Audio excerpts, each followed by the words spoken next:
Welcome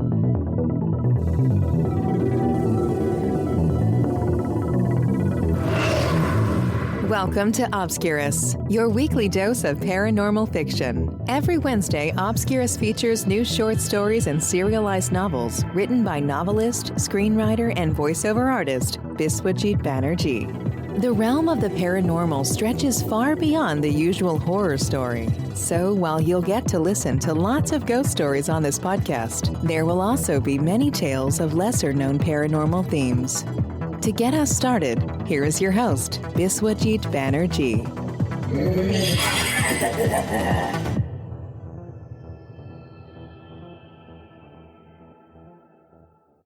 Hello, I am Vijeta Banerjee, and I am so glad to welcome you to another episode of Obscurus. If you enjoy Obscurus, please subscribe and visit my website vijetabanerjee.com for more information on my books, movies, voiceover projects, and this podcast itself. From time to time, I post educational and entertaining articles and videos that I believe my listeners will enjoy. All Obscurus episodes and their transcripts are also available on the blog of the website. You could also visit obscurus.buzzsprout.com, my dedicated website for this podcast. On obscurus.buzzsprout.com, you will find not only all Obscurus episodes and their transcripts, but also the chapter markers for easy navigation through the episodes. Whichever platform you have chosen to listen to Obscurus, please do share as much as you can. You can do the podcast and me a great favor by spreading the word about it. Today, we have a terse tale. Our protagonist, Vijeta, is an anthropologist by profession. Driven by a strong scientific temper, she dismisses all ideas that have no footing in science.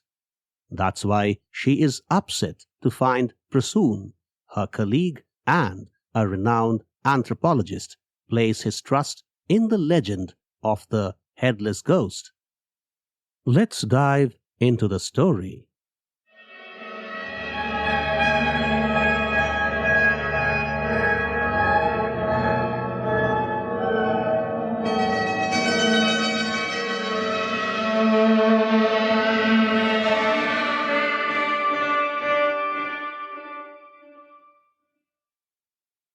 The Headless Ghost.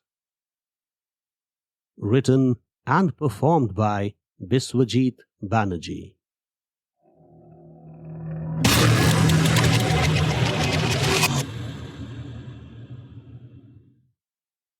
The legend of the Headless Ghost was more than 1,000 years old.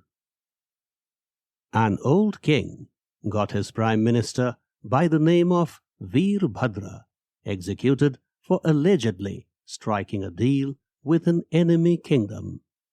Despite all his attempts to refute the charge, he was found guilty.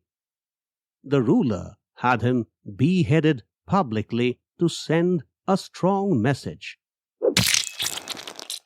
Cheating the king would invite capital punishment regardless of the culprit's social status and position. Eventually, some royal men unearthed evidence that clearly proved Vijeta's innocence, but the royals hushed it up. The legend also has it that Vijeta returned to avenge the injustice as a headless ghost.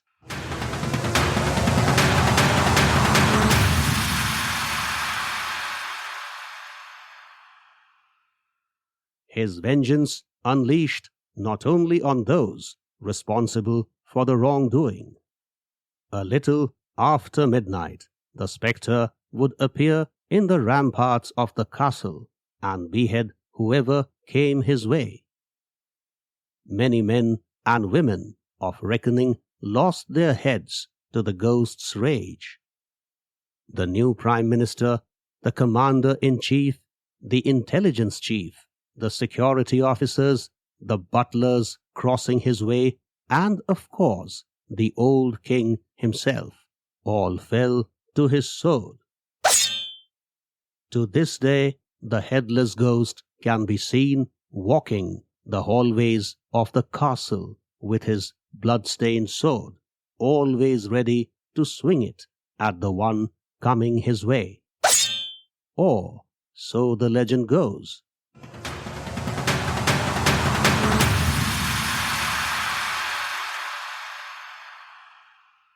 That Prasun Agarwal should lend credence to the story came as a surprise. When Vijeta first heard him talk about the possible truth in the story, she couldn't believe Prasun spoke those words. "You actually think the legend is true?" she asked. "All I'm trying to say is that this is a case worth investigating," Prasun responded. "Investigations into what?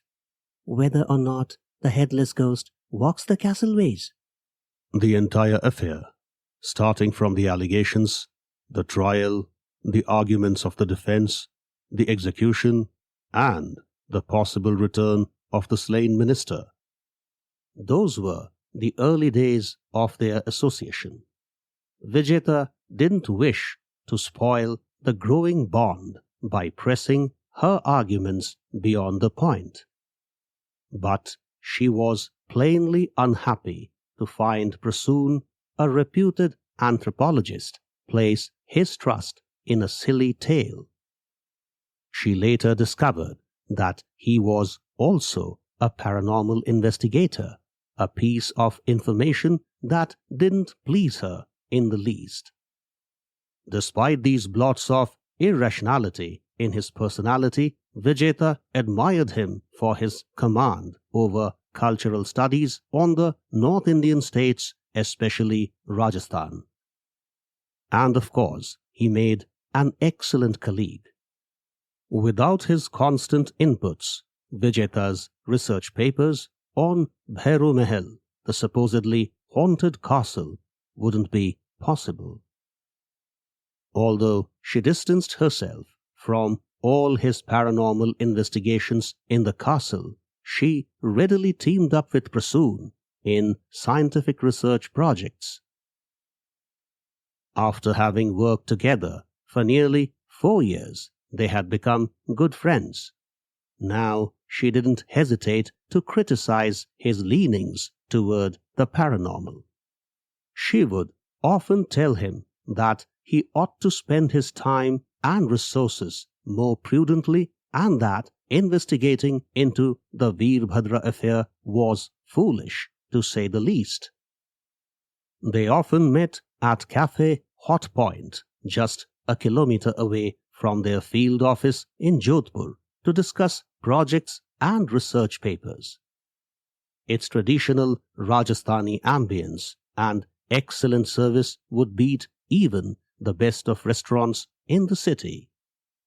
They often sat for hours together, working on their documents with a constant coffee and snack supply to fuel their minds. Lately, however, Vijeta had been unhappy with her colleagues' shifting priorities. Prasun was spending too much time on his supposed paranormal research, so much so that he would sometimes miss out on crucial professional commitments.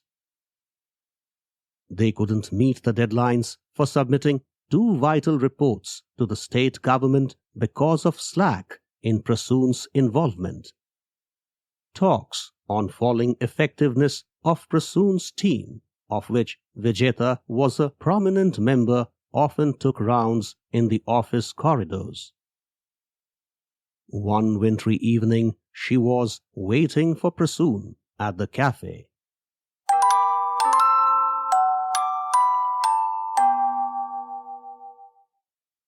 The large wall clock belled the hour signal. It was 7. With a bundle of papers to discuss, she wondered why Prasun hadn't arrived. Perhaps his so-called paranormal investigations kept him off. Failing to submit the report on time again would be strongly viewed by the authorities. Yet he didn't seem to be much concerned.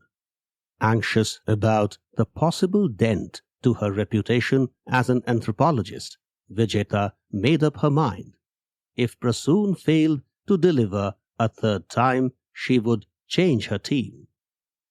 He finally arrived 30 minutes later, around 7:30. You can't be doing this, Prasun.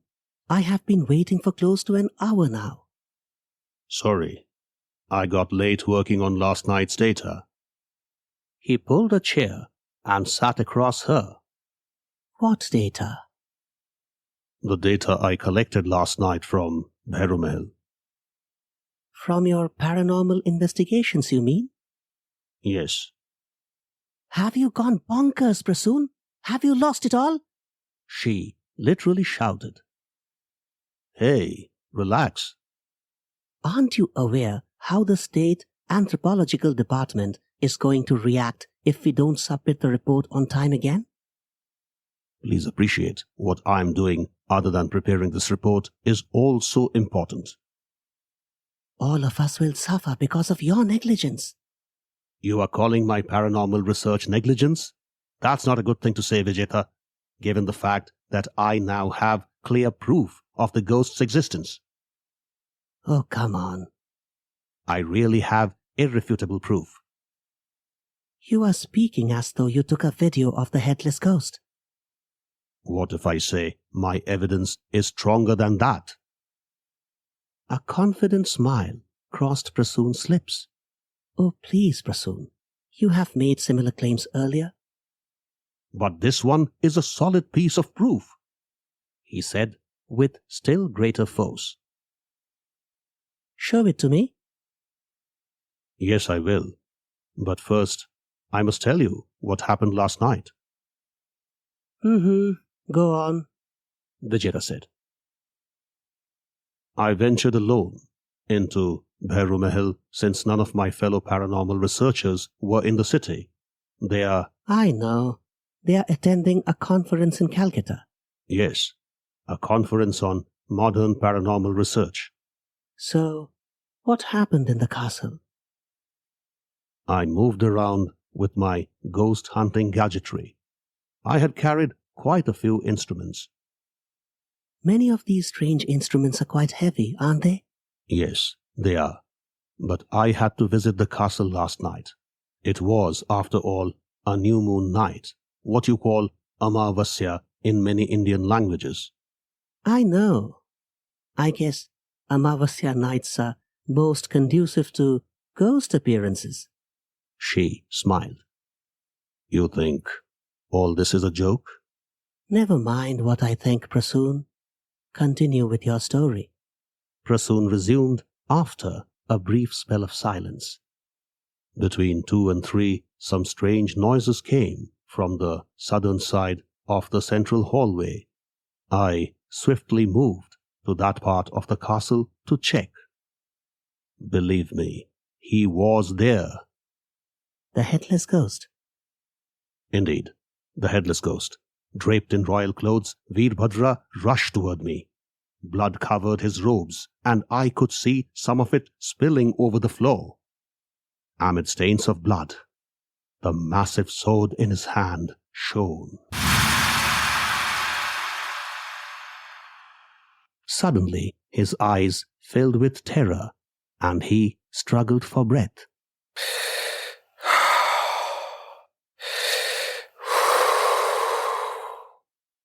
Hey, are you all right, Prasun? Won't you like to know what happened next?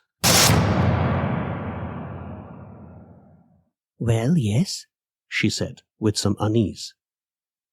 The Headless Ghost swung his sword at me. A frozen look gripped his eyes. Prasun. Vijeta held his hand and gave him a jerk. His head bent forward and then fell off his shoulders.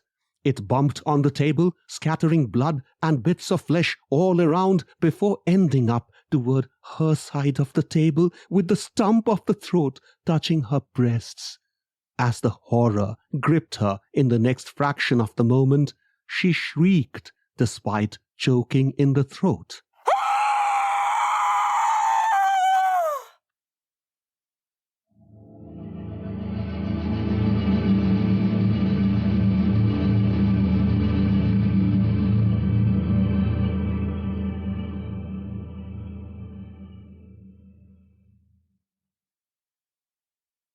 Shortly, she found herself being comforted by a couple of waiters. The manager of Hot Point also walked up to her. "Are you okay, ma'am? What's wrong?" the manager said anxiously. There was now no detached head, no blood, no bits of flesh, and no Prasun. She dreamed the stuff, did she? No way. She had been awake all this while. What happened then? Hallucination, huh? The sharp ring of her mobile phone brought her out of the ruminations. The screen flashed the name of Archana, one of her team members. Hello? She said in a voice still under the impact of the shock. Hello, Vijeta. Archana said in a raised pitch. Where are you? I'm at the Hot Point. Come right away. Prasun's body has been discovered in the main hallway of Mahal. The head is missing.